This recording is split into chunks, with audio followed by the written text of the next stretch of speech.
MPSCची परीक्षा देणाऱ्या सर्व उमेदवारांनो सावधान.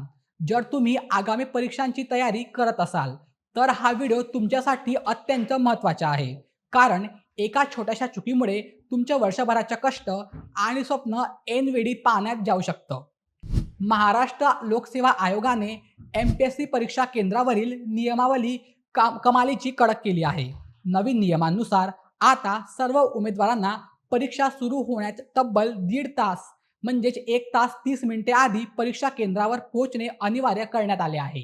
या निर्णयामागचे सर्वात मुख्य कारण म्हणजे सध्या सुरू असलेल्या पावसाळा आणि ठिकठिकाणी होणारी प्रचंड वाहतूक कोंडी म्हणजेच ट्रॅफिक जॅम हे आहेत.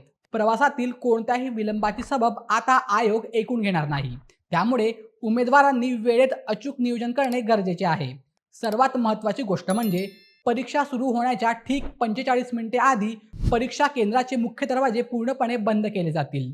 एकदा का गेट बंद झाले की त्यानंतर कोणत्याही उमेदवाराला अगदी 1 सेकंदाचा उशीर झाला तरी कोणत्याही परिस्थितीत आत प्रवेश दिला जाणार नाही.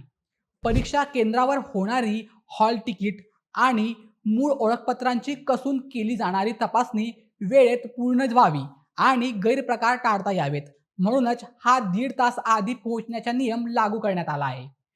ऐनवेळीची धावपळ आणि मानसिक ताण टाळायचा असेल तर परीक्षा केंद्रावर वेळेच्या आधी पोहोचणे हाच एकमेव पर्याय आहे. त्यामुळे घरातून निघताना पाऊस आणि ट्रॅफिकचा अंदाज घेऊन किमान 1 तास हाताशी जास्त ठेवूनच निघा. हा व्हिडिओ तुमच्या सर्व MPSC देणाऱ्या मित्र-मैत्रिणींसोबत आत्ताच शेअर करा आणि त्यांनाही सावध करा. आणि अशा व्हिडिओंसाठी आपल्या बोलेमेटच्या YouTube चॅनलला सबस्क्राईब करायला विसरू नका. धन्यवाद.